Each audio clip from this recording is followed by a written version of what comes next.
Iba-iba kung ano yung pangangailangan ng tao, 'di ba? Yung tawag ito, nag-adapt siya. Hindi siya yung sinasabi natin minsan ng Panginoon, 'di ba? Sinasabi ng ibang Panginoon, hindi niya naintindihan ng tao na malayo siya. Whereas pag makikita natin, 'di ba? At that time yung pinipersecute sila, ang Panginoon is ang revelation sa kanyang Panginoon is first and last died and came to life. 'Di ba? Matinding sa encouragement niya, 'di ba? At that time na mayroon silang they're corrupt, nakita nila, eyes of fire like brass searches minds. Nung time na nagkikipag-compromise sila, the one with a two-edged sword. Tapos, yung sa Sardis, hold 7 spirit and 7 stars. Sa 7 churches, makita natin, ang rebuke, dalawa lang ang wala daw. Ang walang rebuke . Itong Smyrna, saka itong Philadelphia. Tapos, may counsel, di ba? May mga warning. Like siya, no? Tapos, yun. Ito, lasyo pa lang. Sabi mo kasi tapos. Buksan natin ang ating Bible sa Revelation 15. Kapri 1 to 6. Walang kabahan talaga.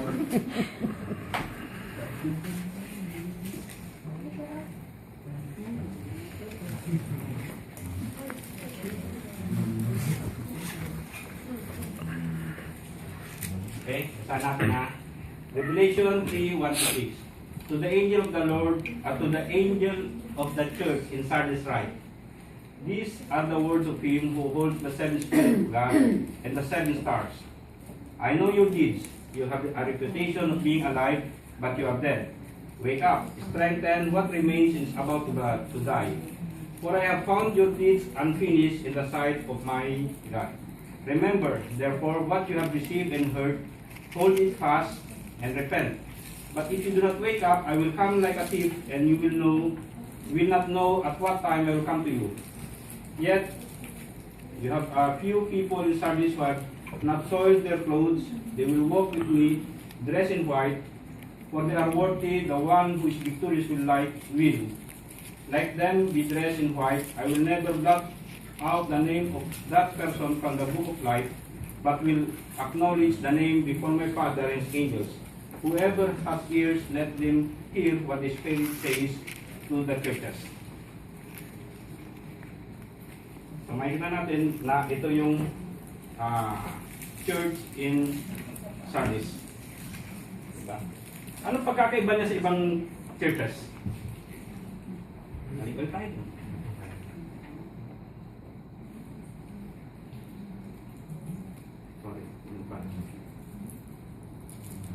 Diba? Doon sa Ephesus, mayroon yung mga Nicolaitans diba? May mga nakapaloob. Yung sa ibang churches dyan, may kita mo na mayroon yung mga hearsay sa loob, may mga divisions, lahat, diba? Mayroon dito, diba, yung isang church dyan na pag may bagong dating, tinitest muna nila bago nila tinatanggap kung sinabi na siya ay pastor, diba? Tinitest na kung may alam talaga siya o wala, diba? Pag may nagsasalita, very keen sila tignan kung yung sinasabi ng nagbabagi sa kanyang salita is base sa Biblia. Pag tinignan mo sa Sardis, wala. Diba? Walang pa ng Sardis Yung book of Sardis, yung Church of Sardis,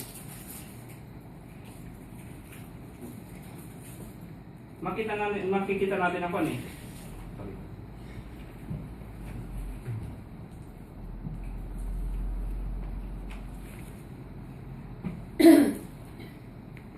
Sabi niya dito sa verse, dito. I know your deeds. You have a reputation of being alive. Sa ibang books, I know your deeds. You have a name of being alive. Sa iba, sasabihin nila, I know your work. You have a reputation of being alive. Makita natin, sinasabi nila yung mga Sardis is buhay. May yung gawa nila ay buhay, pero sila ay patay. Diba?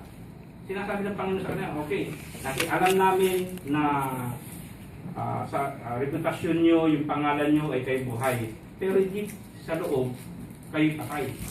Di ba matinding review sa kanila ng Panginoon? Yung sinabi sa kanila ng Panginoon, di ba? Tapos, makita natin na sabi niya sa kanila, wake up, strengthen what remains and is about to die. Sinundan pa nun. Patay na talaga sila. Tapos sasabihin niya, di ba? For I have found your deeds unfinished in the sight of my God. Tingnan natin, ano ba yung kalagayan ng hardis, ng sardis? Hardis. Sabagat na talaga ako. Sardis, ano ang kalagayan ng sardis?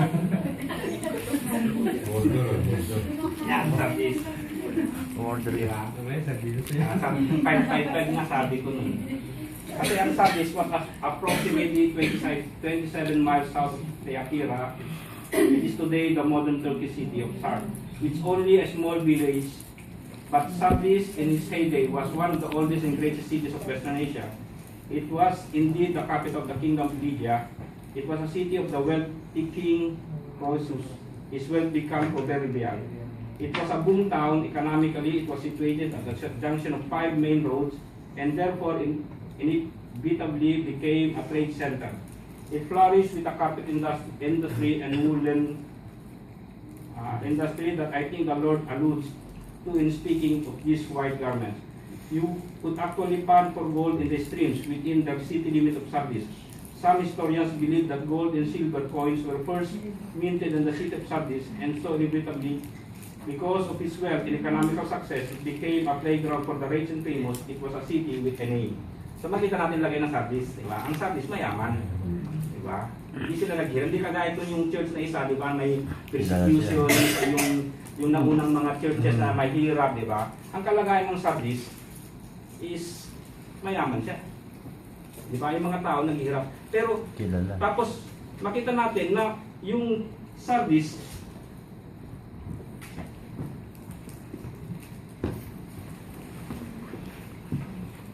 ang makita mo din you have a reputation of being alive diba? Kilala sila na kung sa panahon natin kilala sila yung Sardis, sila yung mga Christian. Diba? Christian, sabi natin na Christian sila Pero bakit makikita natin minsan diba dumadating sa atin, nakakala natin Kristiyano, diba? Kristiyano tayo, so complacent tayo, kahit diba? Ang akala natin, nakatayo pa tayo na Christian masay, diba? Sa ginagawa natin, sa Christian na sa buhay natin, ang akala natin, buhay pa tayo Pero sa tingin sa atin ng Panginoon, we're dead. And churches, diba? Ang nagko-comprise ng churches is mga believers. Kung ang believers is dead, yung church is dead. Diba? Ganun lang yun So, bakit nasabi ng Panginoon at that time, yung itong Sardis, sinasabi nila sila buhay, bakit? Tapos sinasabi ng Panginoon na patay. Alam mo, minsan nakita natin minsan may mga church na parang yung mababaw lang. Di ba, sabi ko nga, ito yung church, ito yung favorite kong church. Bakit? Sabi ko, bakit ito? Ito yung gusto ko, hindi ko sabi favorite ko lang mali. Ito yung gusto ko. Kasi, makikita mo kasi dito, wala lahat hindi kagaya nung isa na yung mga tao, keen sila na tignan kung ano yung pag may nagsalita, pinapag-aralan nila yung sinasabi na nagsasalita. Pero itong church na ito, hindi Bali, parang napakakuan sila, all is well. Parang napaka-complacent sila ba? Wala silang wala silang, basta sila pupunta sa church, pagkatapos ng church, uuwi. Diba? Kristiyano sila. Yung pangalan nila tama. You have a reputation of being alive, di ba? You have a name. Doon sa ibang verse sabi na, I know your deeds, you have a name of being alive. So kilala sila hindi ito yung ibang church. Hindi niya tinatakil dito yung hindi naniniwala sa Panginoon. Ang tinatakil niya dito talaga mismo is Christians. Na Christians, sinasabi nilang Kristiyano, pero sa loob, tahimik. Parang di ba? Yung, alam mo yung patay, kahit anong ayusin mo yung patay pa rin siya Kahit pagandahin mo siya, patay pa rin siya. Kahit anong gawin mo dyan. Ang nangyari ngayon, di ba? Ang nangyari, gusto ko impart, na minsan kasi, as a Christian, di ba? Akala natin, yung pagpunta ng church, makinig sa mga services, di ba? Tapos na. At yun ang gusto ng mga Sardis, di ba? Makita natin yung kahit siguro yung mga nagtuturo doon, yung mga preacher, I doubt kung pinipreach nila may fit yung about sin, di ba? Kung kinukuha nila na yung mga tinuturo nila sa mga miyembro nila is about repentance. Kasi kung itinuro niya siguro yung repentance, hindi sila abot sa ganito eh. Diba, maraming churches na hindi pwede ituro, kaya nung pinanggaling ko, hindi mo pwede ka magsabi ng ganito kasi sasabihin nila yung tao aalis. Masasaktan yung tao, pag nasaktan yung tao, aalis siya. Mabawasan ng So pag umalis siya, wala kayong membro. Whereas, itong, bakit naging appealing ang itong Church of in Sabis, naging appealing sa mga tao? Kasi doon, sabihin, siguro may continue, may, tawag ito, yung mga namumuno, no? Tinitingnan yung mga tao, nandun yung nandun yung, tawag ito, may compromising din, may compromising din sa loob, kaso nga lang smooth. Alam mo yung tahimik na compromising ba?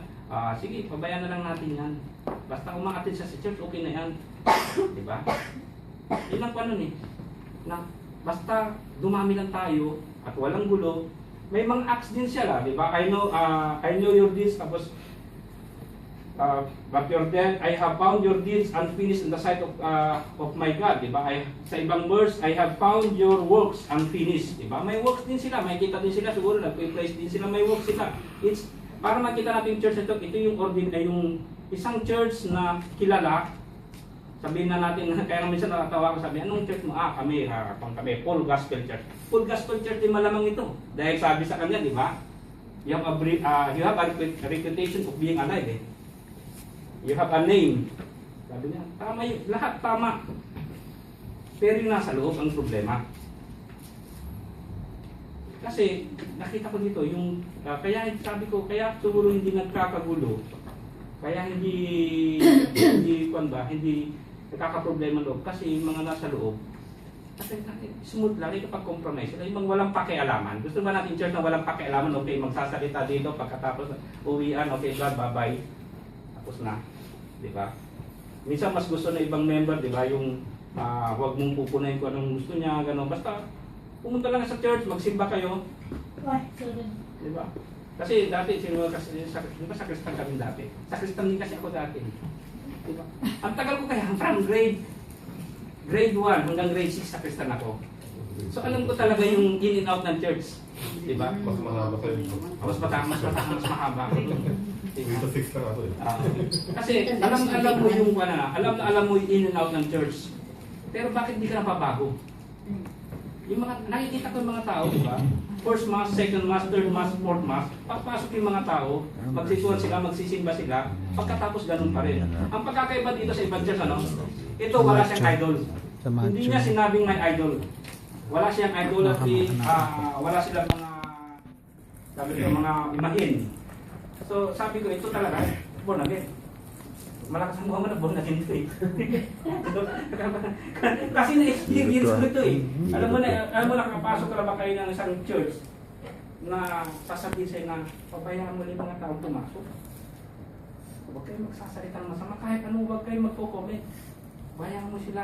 Itatat sila ng Panginoon. Yun mo. Napasok ko yun.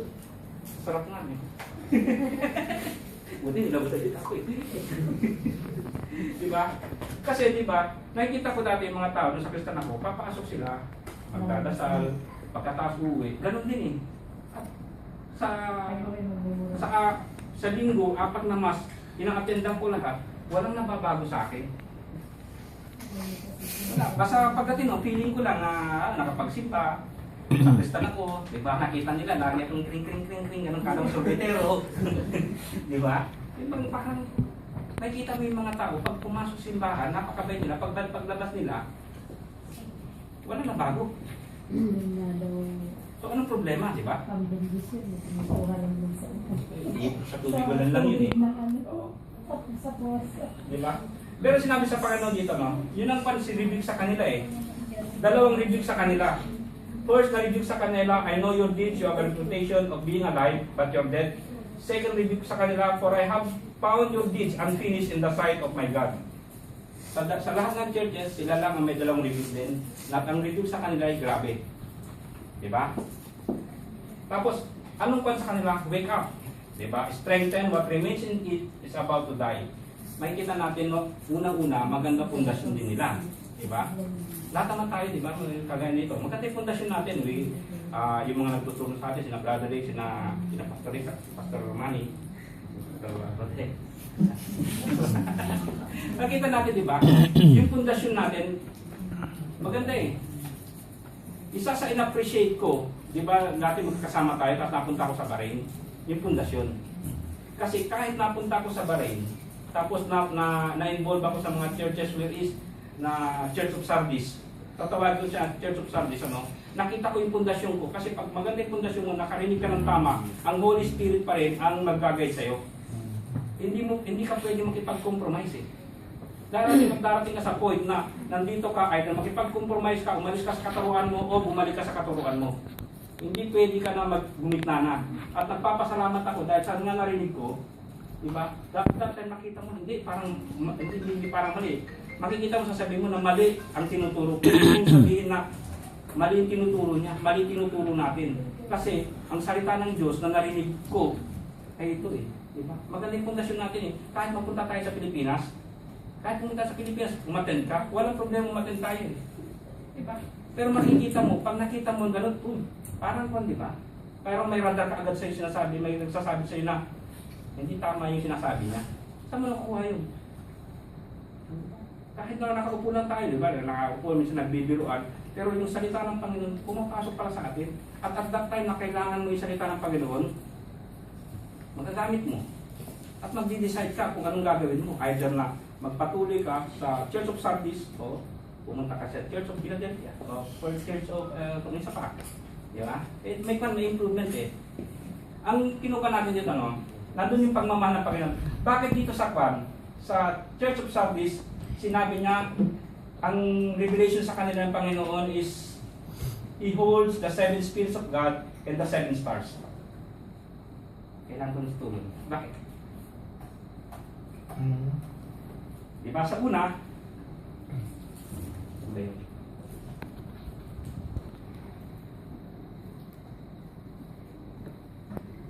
ito, He walks among the 7 lampstands, pero pag sa kanila, He holds the 7 spirit and 7 stars.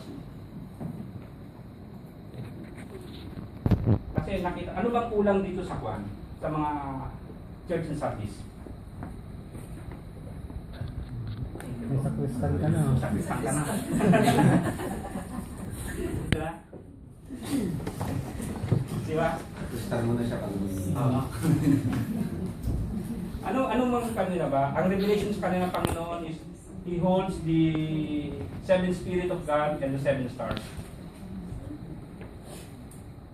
Kasi makikita natin, diba? Only Jesus Christ is the source. Siya lang ang source eh. Si Jesus Christ lang ang source ng Holy Spirit. Siya lang ang pwedeng magbago tayo sa atin. Ang Panginoon lang. Wala nang tayong magagawa eh. Ang nangyayari sa Sardis na to, sa Sardis na ito is maganda yung pundasyon nila, maganda yung turo sa kanila, pero siguro sa ganda ng buhay nila, nagtitipid sila eh. Diba may tendency kahit sa atin, diba? Pag may problema tayo, lapit tayo sa Panginoon eh. Pag naiingisan tayo, lapit tayo sa restaurant. Patutuhanin nyo nga yan. Patutuhanin nyo yung harvest, ha? Hindi nga, di ba? Hindi nga nangyari ganun eh. Pero itong tanda natin, bakit ang revelation sa kanila yung Panginoon is He holds the 7 spirits of God and the 7 stars. Alam natin yung sinasabi, di ba? Ang 7 numbers is yung kabuuan yan eh, sa completeness. Di ba? Only Jesus Christ, only God holds the 7 spirit and only Jesus Christ holds the 7 stars. Siya lang. Wala tayong ibang pwedeng pagkuhanan yan. Diba? Kung ano man nangyayari sa atin, diba? Ang direct ng focus ng faith natin, isa sa Panginoon lang. Hindi ka pwede na maging, yung parang, yung mababaw ba, maging Kristiyano. Either malalim kang Kristiyano o hindi ka Kristiyano. Hindi ka pwedeng gumit na sabihin mo mababaw akong Kristiyano.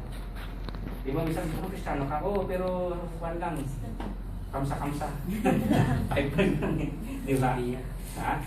50-50 lang ako, di ba? Hindi ka pwede eh. Either na full Christian ka, pag sinabi mong full Christian ka is sumusunod ka sa Panginoon eh. Hindi pwede yung sabihin na Kristiyano ako, sasabihin na, ano ka, Kristiyano, pero yung gawa mo hindi Kristiyano. Hindi magtatali. Diba? Kung sinabi mong Kristiyano ka, dapat ang katuruan ng Panginoong Hesus, yun ang nilalakad mo. Alam natin mahirap gawin yun. Pero, nandiyan yung Holy Spirit na tumutulong sa atin eh. Diba? Sino ba hindi nakakasa araw-araw, diba? Pero ang nagpapasalamat ako, dahil sa araw-araw, sa alas 7 pa lang, nagmumura na ako minsan, is nare-realize ko, Lord, thank you Lord. Kasi, konti na lang. Baka bukas, konti din. Hindi mali na. Diba? Ang alam mo, nagpapasalamat ako. Yung bang, pag nagkakasa ka ng Kristiyano, nakikita mo agad yung kasalanan mo. At bumabalik ka. Natututo kang mag-repent. Diba? Yun na nakakuan dun eh. Kahit may kasala ka. Sorry Lord. Sa ulitin. Pero ang pagdun eh, pinapakita sa yung Holy Spirit kung ano ka eh. Alam naman natin na makasalanan tayo eh, di ba? Hindi tayo pwede maging boastful sa Panginoon, hindi tayo nagkakasala eh. Hindi tayo pwede sabihin na, ay salamat Panginoon, at itong buong araw na ito, hindi ako nakagawa ng kasalanan eh. Baka tamaan ka ng kidlat. Di ba? So, ang sinasabi sa kanila, wake up, strengthen what remains in you. Diba? It's about to die. Ini-encourage sila ng Panginoon. Kung ano mayroon kayo, bumalik kayo sa dati. Huwag kayo magpatuloy yan. Bumalik kayo sa dati. Gumising kayo. Ginigising sila eh. Bakit? Tulog eh. Ano ba yung tulog? Ang tulog, dire-diretso. Walang activity. Anong Kristiyano na walang activity? Punta sa church. Pagkatapos nun, uwi. Yung works natin, di ba? Sinasabi natin, faith without works is dead. Pero, di ba? Faith without works is dead. Ang ibig sabihin nun, sabi, kung yung faith mo sa Panginoon, dapat yung works mo din, nakasunod din sa Panginoon. Hindi mo pwedeng sabihin na ang faith mo ay nasa Panginoon, tapos nakita mo yung kapatiran mo, hindi mo malang kinukumusta. Ang faith mo nasa Panginoon, pero wala ka man lamang wala ka man lamang desire na basahin ang kanyang salita. Sasabihin natin, ang faith ko nasa Panginoon, pero makita natin, pag i-grade mo yung sarili mo as a Christian, is from grade 1 hanggang grade 10, dapat nasa grade 10 ka na, nasa kinder ka ngayon. Diba? So makita natin, ang faith natin, may directly proportional din sa works natin. Tumaas yung faith mo, yung works mo, sumusunod yun eh. Diba? Napakasaya maging Kristiyano. Diba? Bakit Father Eric? Bakit masaya maging Kristiyano? Ba? Nasa buhay mo yung Panginoon natin eh. Kaya, kasi, sabi, masaya maging Kristiyano, okay, nasa word tayo, di ba? Nagkataon, hindi mo pwede na Kristiyano kapag hindi mo may placard ka, I'm a Christian, di ba? Napakasaya Kristiyano kasi habang lumalakad tayo, mayroon tayong Diyos. Gawa tayong kasalanan, mayroon tayong Diyos. Nagkakamali tayo, mayroon tayong Diyos. Diba? Nandiyon yung Diyos na pag may kaya ko, diba? Nandiyon at nakikita natin na ang salita niya, ang Diyos natin is faithful sa atin at yung salita niya, nagpo-protect sa atin. Pagbasa ka ng Bible, di ba? Pag binasa mo yung Bible, makikita mo, pinoprotektan tayo sa salita niya, paano sa akin pinoprotekta ka? Makita mo na, huwag mong gagawin to. Pag ginawa mo to, thou shall not kill. Eh, pagka pumatay ka, makukulong ka. Nakita natin yung love ng Panginoon sa atin eh. Ang salita ng Panginoon buhay. Pinakausap tayo na pag sumunod tayo sa Kanya, magiging maganda yung buhay natin. Diba? Sila ang finish, I have